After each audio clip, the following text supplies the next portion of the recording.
I have been a lawyer for many years. However, I hate to argue. I mostly do deed work, and I just do it for the money.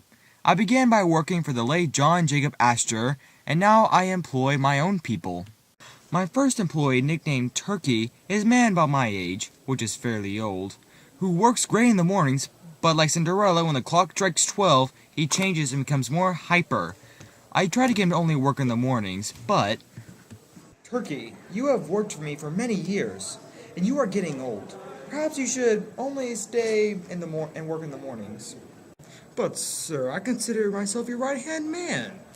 Plus, sir, you are getting old too, and you need all the help to keep nippers in line. Also, I need the money, and... Alright, you shall stay for the whole day. Then there is Nippers. Nippers is the exact opposite of Turkey. Young, ambitious, whiskered, and agitated in the morning, but at noon he calms down, almost like a trade-off. He can also be a bit shady, like... Oh, Nippers, a few young men are looking for you to give them advice about something. Okay, thanks.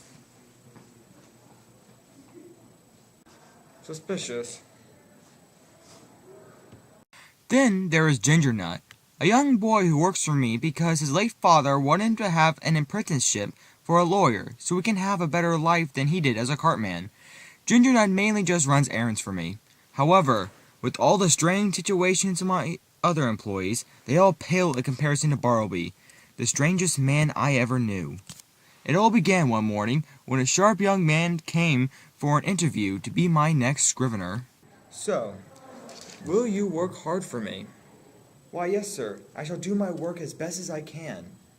Well, I don't see any reason not to be pleased. You are hired. When can you start? Thank you, sir. I shall start right now. I may finally have someone who will work hard all day. And worked hard he did. Bartleby did a substantial amount of copying. However, it needs to be verified, and one morning Nippers and I planned to do that. But that's when it went downhill. Bartleby? Bartleby? Bartleby!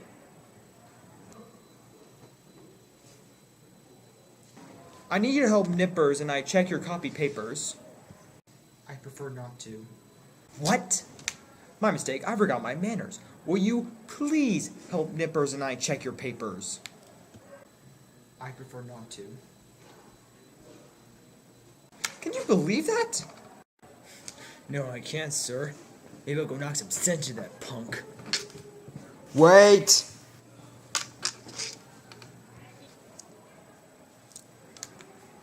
Right, it's before 12. Maybe Turkey will have better input. Turkey? Yes, sir. I need an inquiry. Bartleby refuses to check his work. What should I do? Well, with submission, I think he should be talked to. But if he won't do the essential job of checking your work, I think he should be fired. I do agree he should be talked to. But if he won't check his work, I won't fire him for it. He still does quality copying. Looking over these right now, and they seem priceless. I can trust him with my most important papers all day. Also, he doesn't go in the bloody morning. Touche. Thank you. Oh, Ginger Nut, before we go to the Ginger Nut stand to get our favorite snacks, what do you think of the matter? I think sir he's a little loony. Note to self, don't ask a 12-year-old for advice. I thought it quite odd, so the next day I asked again, and he still said, I prefer not to. Why do you refuse? I just prefer not to. Bartleby, Bartleby, Bartleby. These are your papers, not the ink-blotted ones of Turkey in the afternoon. Hey! Hold on. Well, would you prefer to tell me why? I prefer not to tell. Can you believe this, Turkey? Well, sir.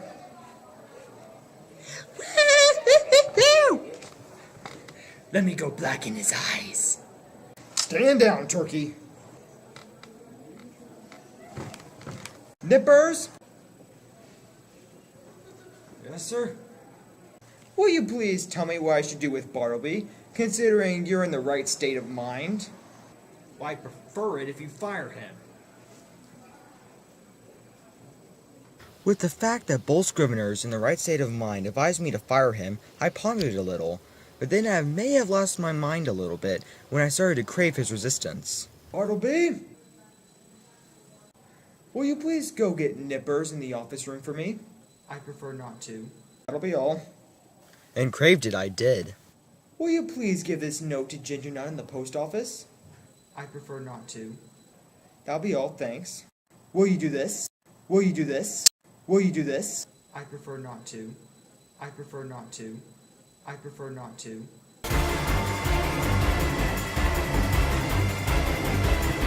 You alright, sir? Yeah, just a little distressed. Would you prefer to be left alone? That word. That damn word. Well, if Bartleby is causing that much distress, then you should fire him. I prefer not to. Damn it! Perhaps my employees were right, so I decided to ponder it again and decided to go to church. However, I needed to check something at the office, but I noticed the door began to open from the inside when... Bartleby? What are you doing here?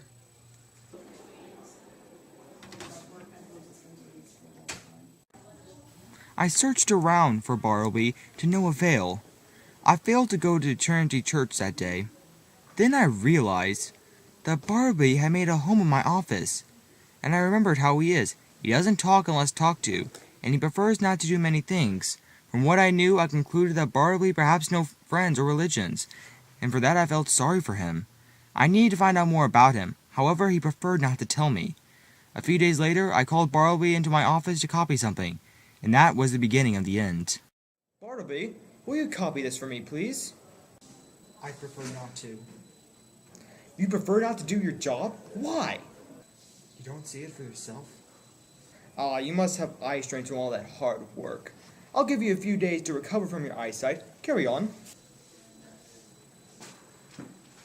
And gave him a few days I did, but he still preferred not to do his job. I later determined he would never prefer to do anything, so I decided to fire him, so I called him into my office. Bartleby, you have not done your job. You need to go. Do you own the place? Do you pay my taxes or bills? No. Well, then you must leave. I prefer not to quit you. You must. Look, I'll help you out, but you have to prefer for me to help you. I prefer not to quit you.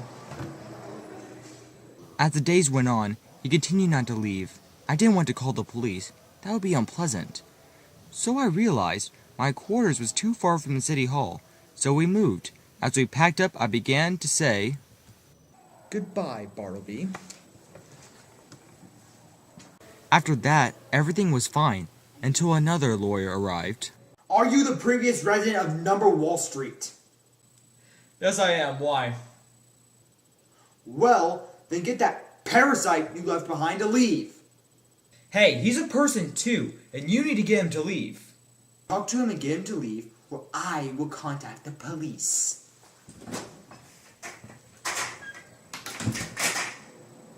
So I decided to talk to him, but he still preferred not to leave.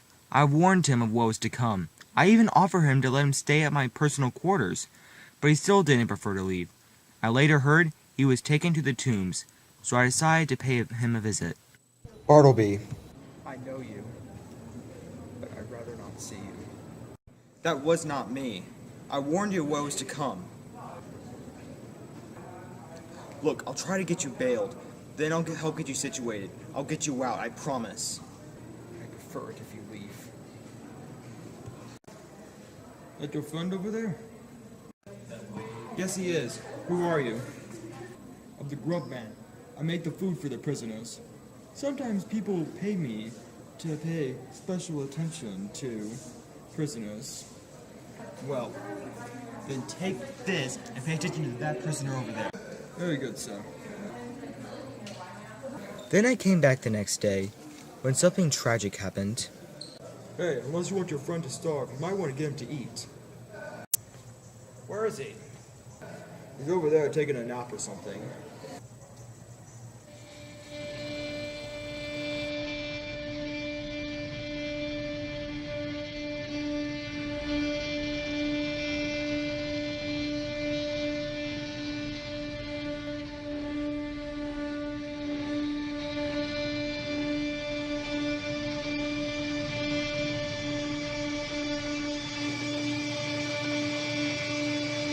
Bartleby, wake up. It's time to eat. No, no, no.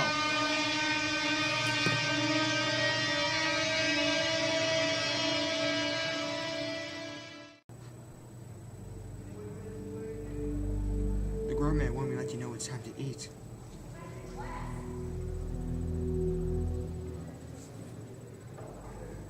But now I see. You are dining with kings and consulars.